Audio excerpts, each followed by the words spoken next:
Вот все мы, изучая историю, наверное, многим сейчас интересно, тех технических свершений, которые были совершены за последние 20-30 лет, читаем совершенно замечательные статьи. Вот там два парня собрались в гараже, сделали персональный компьютер.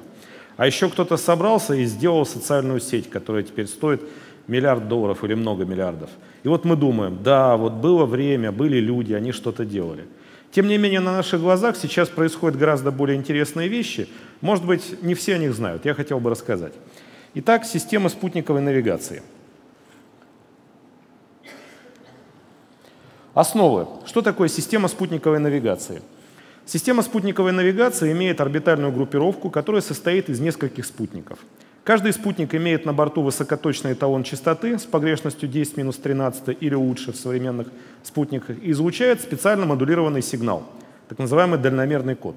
Навигационный приемник принимает эти сигналы и вычисляет расстояние до спутников. Для того, чтобы определить двухмерные координаты, широту и долготу, нужно видеть 3 спутника. Для того, чтобы определить трехмерные координаты, нужно видеть 4 спутника. Люди, которые хоть раз посещали уроки математики, спросят, координат 2, а спутника 3. В чем тонкость? Тонкость состоит в том, что нужно знать не только координаты, но и время. Поэтому по 3 спутникам вычисляется точное время и 2 координаты, по 4 спутникам 3 координаты и точное время. Сейчас в мире существуют 2 глобальные спутниковые системы ГЛОНАСС и GPS. На таблице представлены следующие основные технические параметры. Если кто-то думает, что мы технически безнадежно отстали, то это не совсем так. Система GPS в полном объеме была развернута в 1994 году, 24 спутника на орбите. Система ГЛОНАСС впервые обрела статус полной системы 24 спутника в 1995 году. Разрабатывать эти системы тоже стали примерно в одно и то же время, в 80-е годы. Система ГЛОНАСС построена на основе 3 орбитальных группировок по 8 спутников на каждой орбите. Система GPS имеет 6 орбит по 4 спутника на каждой орбите. Расчетное количество спутников в обоих системах 24. Сейчас на орбите ГЛОНАСС находится 27 спутников, из них 23 работают и 4 спутника, соответственно, находятся в разной стадии обслуживания. На орбите GPS находится 31 спутник. Я специально выделил крупным шрифтом, как мог крупным шрифтом, сайты, на которых находится первичная информация по состоянию как группировки ГЛОНАСС, так и группировки GPS. Когда вас что-то заинтересует, убедительная просьба, не пользуйтесь мнением людей, и меня в том числе, которые что-то слышали о тех людях, которые что-то слышали о ГЛОНАСС и GPS. Есть сайты, они всегда находятся, там всегда можно узнать актуальную информацию. Карты покрытия. Карта покрытия ГЛОНАСС. На орбите не хватает одного спутника по отношению к штатной группировке, тем не менее покрытие очень хорошее. Особенность орбитальной группировки ГЛОНАСС состоит в том, что она рассчитана на хорошее покрытие полярных широт и чуть-чуть хуже покрывает экватор. Что мы видим? То есть, в принципе, за вычетом одного небольшого кусочка в центре Африки, система ГЛОНАСС обеспечивает качественное покрытие на территории всей планеты. Белая зона — это вообще идеальное покрытие, желтая, ну, чуть-чуть хуже. Если кто-то думает, что система GPS, ну как, ее же создавали такие великие люди, она идеальна, нет. У них 31 спутник. Если мы внимательно видим, пятен здесь хватает. Но они почему-то не стали их делать белыми, они сделали, это рисунок с официального сайта GPS, сделали такими голубенькими. Как я уже говорил, у них очень хорошо покрыт экватор, и в полярных областях есть небольшие отверстия, ну, такие зоны, где покрытие чуть хуже. Обратите внимание на вот это неприятное пятно, которое существует в районе Камчатки. Оно так периодически дрейфует по Сибири, по Камчатке, вокруг озера Байкал. Потому что как бы спутниковая группировка, она вращается вокруг орбиты, и с течением времени эти пятна смещаются. В этих зонах покрытие GPS не так идеально, как хотелось бы. Очень многие люди, это сильно политизированная тема развития навигации, развития системы ГЛОНАСС, российской, американской GPS, и вот тут уже чуть ли не какие-то космические войны хотят устроить. Многие люди спрашивают, а вот зачем мы называем GPS? Это что, конкурент ГЛОНАСС? Хочу ответить, нет, нет и еще раз нет. Если у нас имеется одночастотный, односистемный навигационный приемник, который работает по сигналам одной из спутниковых группировок, то в принципе у этого приемника достаточно много проблем. Вот те точности, которые я показывал на предыдущем слайде, то есть где-то от 2-3 метров, скажем так, до 10 метров в реальности, это точности достижимые, одинаковые в ГЛОНАСС и в GPS, в идеальных условиях. То есть когда мы поднялись на крышу здания, подставили навигационную антенну чистому небу, да, мы получим 5 метров. Но если мы осуществляем навигацию в реальных условиях, на уровне Земли, машина припарковалась у высотного здания, пол небосвода закрыто, мы припарковались вообще в колодце из домов, где виден маленький кусочек неба, не факт, что система увидит навигационный приемник хотя бы 3 спутника из одной системы. Более того, если мы определили координаты, всегда существует вероятность ошибки. Переотраженные сигналы, какие-то помехи. Ну вот вычислили мы координаты, а нет у нас способа их проверить. Кроме того, всегда существует вероятность отказа.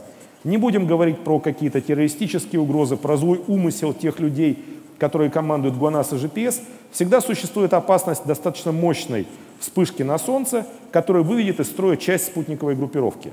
Ну, настолько мощная вспышка, чтобы она вывела сразу из строя все ГЛОНАСС, все GPS-спутники, наверное, она нереальна. А вот, в принципе, вспышка, которая выведет из строя несколько спутников, вполне реальна. Если мы используем двухсистемный навигационный приемник, который одновременно работает по сигналам ГЛОНАСС и GPS, то очень многие из тех проблем, которые я говорил раньше, они парированы. Во-первых, удвоение эффективного числа спутников повышает вероятность устойчивого определения положения даже в условиях ограниченного приема. Мы проводили эксперименты в Москве. Вот если просто поставить на машину и круглосуточно мониторить, как работает навигационный приемник, там существуют моменты, вот реальная машина, которая ездит мосты, туннели, паркуется возле высотных домов и так далее, там существует порядка где-то 0,5% в сутки от общего ежесекундного числа определения местоположения с неверным определением. Если это двухсистемный приемник ГЛОНАСС GPS, то такое число фактически равно нулю. Соответственно, поскольку у нас есть две системы, у нас есть возможность проверить принятое навигационное решение по одной и по другой системе, как-то понять. То есть вот мы определились по GPS, по ГЛОНАСС, мы как бы в разных частях света определились, или все-таки это где-то достаточно близко. Кроме того, повышается общая устойчивость в случае каких-то вероятных сбоев. Зачем вообще нужна спутниковая навигация? Вообще все, что касается космонавтики, с самого первого момента и до сегодняшнего дня было предметом ожесточенных споров. Вот выходит какой-нибудь дяденька и говорит, а вот стоит ракета, она там условно стоит $1 миллиард. А давайте мы посчитаем, сколько батонов колбасы стоит эта ракета. Да, вот давайте мы вместо ракеты сделаем колбасу, там раздадим, не знаю, что там, кто-то еще, может быть, о чем-то мечтаем, раздадим, и будет всем нам счастье. Что такое пилотируемая космонавтика, должны в космосе быть люди или роботы, я сейчас не обсуждаю, это сложная, непростая тема, я считаю, что должны быть и те, и другие.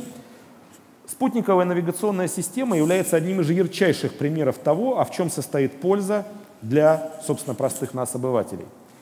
Спутниковые системы используются навигационные абсолютно во всех аспектах современного общества. Это и персональный сервис, что касается обычные спутниковые телефоны, навигаторы, много-много других вещей, и различные вещи, касающиеся инфраструктуры. Все бригады скорой помощи сейчас в реальности управляются и имеют систему мониторинга на основе спутниковой технологии, они принимают сигналы навигационных приемников. Все наряды полиции, современным языком говоря, точно так же имеют систему мониторинга. Все опасные грузы, перевозки школьников и так далее, и так далее. То есть, может быть, вы всего этого не видите, но в реальности система ГЛОНАСС и система GPS используются очень и очень широко. А вот теперь то, с чего я начал. За последние 30 лет в мире произошли 4 глобальные технологические революции. Компьютеры, сотовая связь, интернет и навигация. Уж так случилось, что в области компьютеров, сотовой связи, в области интернета мы потребители, пусть активные, да, мы все знаем, что русские программисты все-таки самые лучшие программисты в мире, но большинство социальных сетей, так уж получилось, они родом не из России. В области компьютеров, да, до сих пор труды академика Лебедева переводят на все языки мира, их читают в университетах, вы будете удивлены. Все архитектуры современных компьютеров описаны в трудах академика Лебедева в 50-е годы. Да, там другие термины, он еще не знал терминов, которые мы используем сейчас, но все там описано, многоядерные системы, кэш и все остальное. А в области спутниковой навигации сложилась уникальная ситуация. Поскольку мы сохранили технологический задел со времен СССР, мы сохранили группировку, мы ее вовремя развили. Мы сейчас инвестировали колоссальные деньги в создание современных микросхем и конечного оборудования. В области этой технологической эволюции Россия впервые является полноценным участником. Что получилось? Мы не пришли на рынок навигационных систем, построенных на основе технологии GPS, не отъели там какой-то кусочек и не сказали, это наше. А мы пришли и сказали, ребята, а давайте мы увеличим емкость рынка.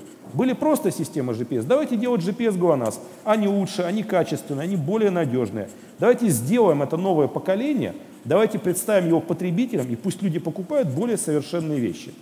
У всех нас, и в первую очередь у вас, которые сейчас, возможно, выбирают свой путь в жизни, есть возможность принять непосредственное участие в этой революции, о которой тоже будут написаны легенды, будут написаны учебники. и наши дети будут читать и думать, да, было время, люди вот космосом занимались. Спасибо.